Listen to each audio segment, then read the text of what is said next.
Hey VC, what's up? It's me, yours truly. Start off with a nice VC cheer here.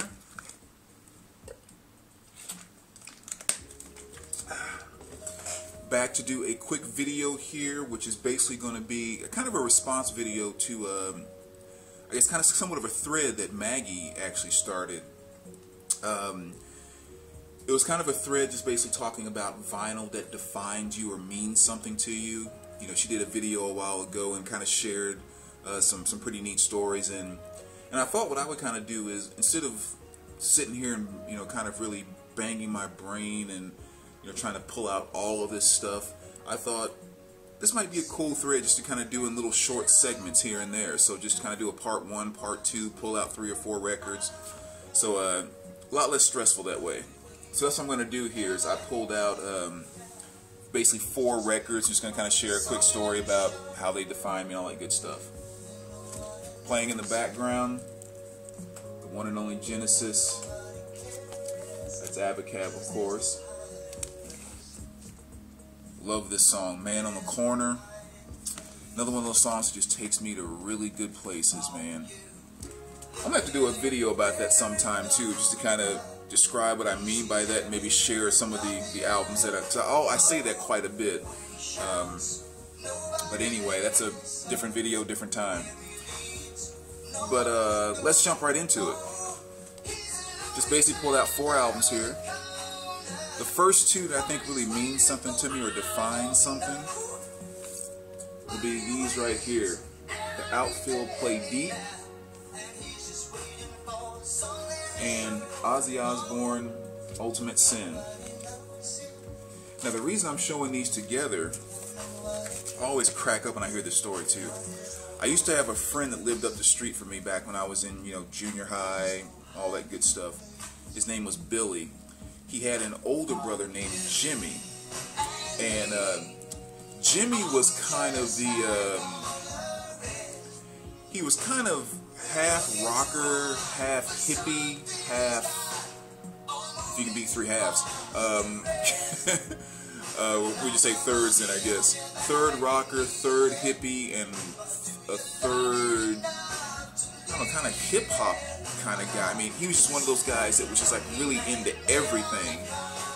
He would have the ripped up jean jacket, bandanas tied around his knees and around the top of his shoes, and then he'd be playing like Run DMC on his boombox. I mean, he was just like one of those free spirit guys that went his own way, and he liked what he liked, and that was just kind of it.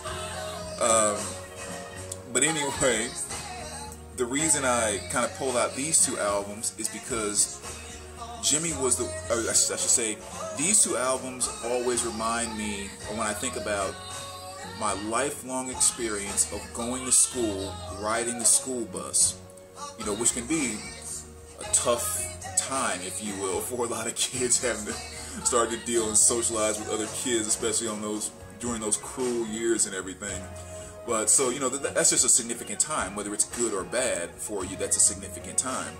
And whenever I think about my entire career of riding a school bus to school, these 2 albums totally define that entire section of my life.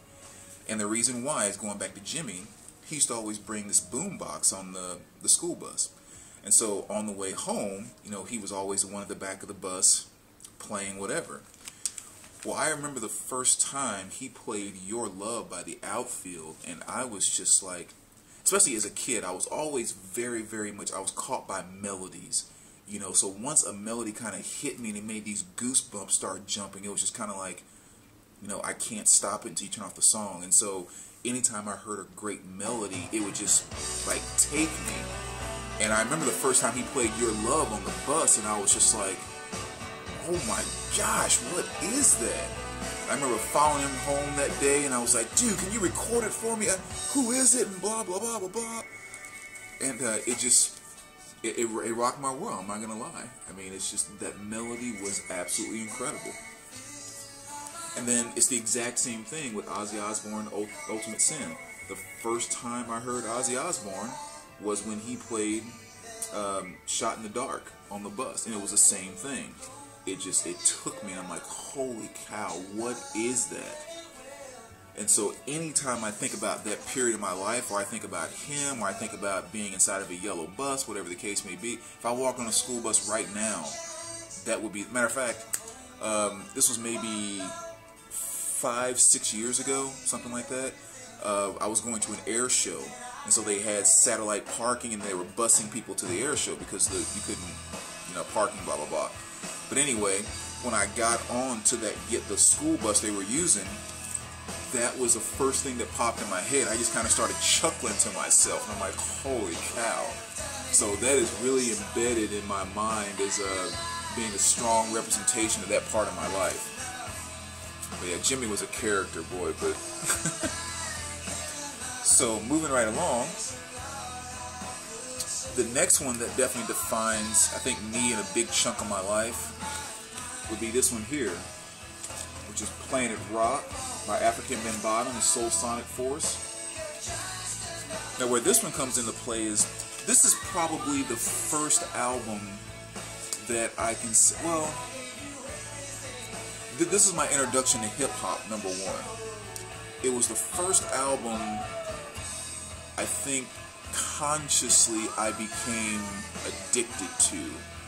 I told you stories about the Debbie Boone and all that stuff, but it wasn't necessarily like I had a selection as much to choose from back then. It was just, the album caught me, I played it over and over, and I loved it. But this album here was kind of the first one that was, I don't know, I guess that I listened to over and over, that I learned a lot of different parts inside of it. Not necessarily where I could actually play it, which is kind of, knowing. And I'll never forget, we're talking maybe 4th grade, my cousin Theron, who I haven't seen in, oh my gosh, probably 10, 15 plus years. But back in 4th grade, he and I used to hang out a lot of times. And his mother bought this album. And he and I sat in his living room. It was this and Rapture by Blondie. But this is the one that we played probably, no exaggerating, 10 to 12 times consecutively back to back.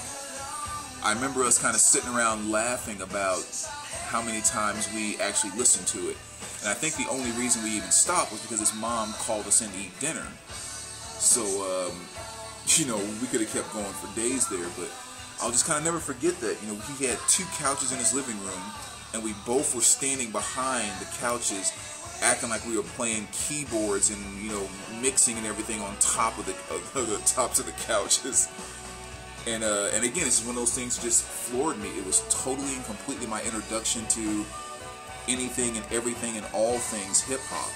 I mean, and to this day, this is still just one of the, just one of the albums in my mind when it comes to anything hip-hop whatsoever. So, this definitely set its mark on me in that time period too, without question. Because this came to me before, MTV, before I even knew about or heard New Wave and all that stuff. I mean, there was like, none of that was in place yet. So definitely a very, very meaningful and impactful album for me there. And the last one I'll show this time, which I had to kind of take off the wall, which is Godsmack. And this is their very first album. My signed copy, of course. Love that. Got that signed by Sully last year. But, yeah, this is definitely a very meaningful album to me, too, because, and I don't even necessarily know if it was the album, or it just so happens that this was the album in the group that I was digging most at this point in my life. But, there was kind of a bit of a tough time that I went through for, like we all do, it's kind of a period of time. And, when I really, really kind of got to this point where I was like, music is what I love more than anything else. It really is what defines me. It really is who I'm about. But yet, I didn't, allow it outwardly as much as it was all kind of inside me. When I listened to it, when I experienced it and everything else. But I didn't have stuff like Mr. Hall of Fame's Record Exchange, that type of thing. So, I don't know, just something happened when I really, really got into Godsmack, and really got into this album, I got totally obsessed with it. And so I was playing it all the time. I was sharing it with everyone. It initiated my serious concert going. So I wasn't bouncing all around going to concert after concert until I got into this album and this group, and then all of a sudden I'm traveling all over the country to see this group in concert, which of course is leading me to so many other shows, so many other concerts. And so this was the album that really kind of defines me and had a great meaning to me, because I guess what kind of the easiest way to put it, this album and the time period, those two things together are responsible for the madness that you see in all my videos now, in terms of just kind of the way music has totally crept its way into my life outwardly, not just inside. So this album has a huge role in making, like I said, this madness happen.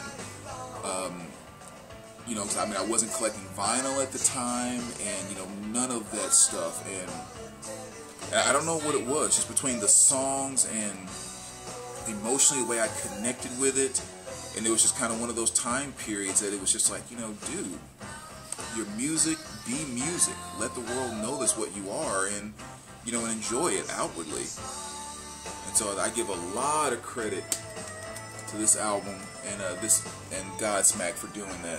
So this is definitely an album I'm saying that defines me big time. It was the spark for the madness, so to speak. So anyway, thanks for checking it out, VC. Again, I think it's going to kind of be a good little ongoing thread. And as I have maybe, you know, 3 or 4 more albums that come up, I will do a quick video and share those as well.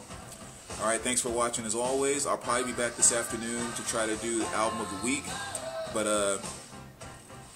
take care, VC. We'll talk to you guys soon.